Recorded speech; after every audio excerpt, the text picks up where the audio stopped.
যখন পুরো বিশ্ব ফিফা বিশ্বকাপ ফুটবলের উন্মাদনায় ব্যস্ত, তখন শেরপুরের সীমান্তবর্তী গ্রাম বাংলার এক অন্যরকম চিত্র দেখা যাচ্ছে। বাঁকাকুড়া গ্রামের যুব সমাজ নিজেদের উদ্যোগে ধরে রাখার চেষ্টা করছেন ফুটবলের সেই পুরনো আবেগ ও ঐতিহ্য।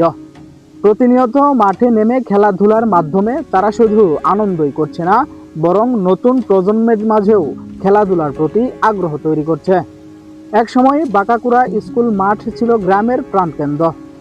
বিকেল হলেই এই মাঠে জড়ো হতো কিশোর যুবকরা। ফুটবল, ক্রিকেট সহ নানা খেলাধুলায় মুখর হয়ে উঠত পুরো মাঠ। হাসি, উচ্ছ্বাস আর খেলোয়াড়দের চিৎকার তৈরি হতো এক প্রাণবন্ত পরিবেশ। কিন্তু সময়ের পরিবর্তনে সেই দৃশ্য এখন অনেকটাই কমে গেছে।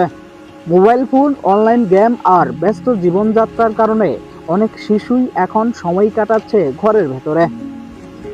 যে মাঠে একসময় প্রতিদিন খেলাধুলা হতো, অনেক সময়ই দেখা যায় সেই মাঠ পড়ে থাকে নীরব ও ফাঁকা। তবুও বাঁকাকুড়া গ্রামের কিছু তরুণ চেষ্টা করে যাচ্ছে এই ঐতিহ্য ধরে রাখতে। তাদের এই উদ্যোগ মনে করিয়ে দেয়, খেলাধুলা শুধু বিনোদন নয়, এটি সুস্থ শরীর, সুন্দর মন এবং সামাজিক বন্ধনের অন্যতম মাধ্যম।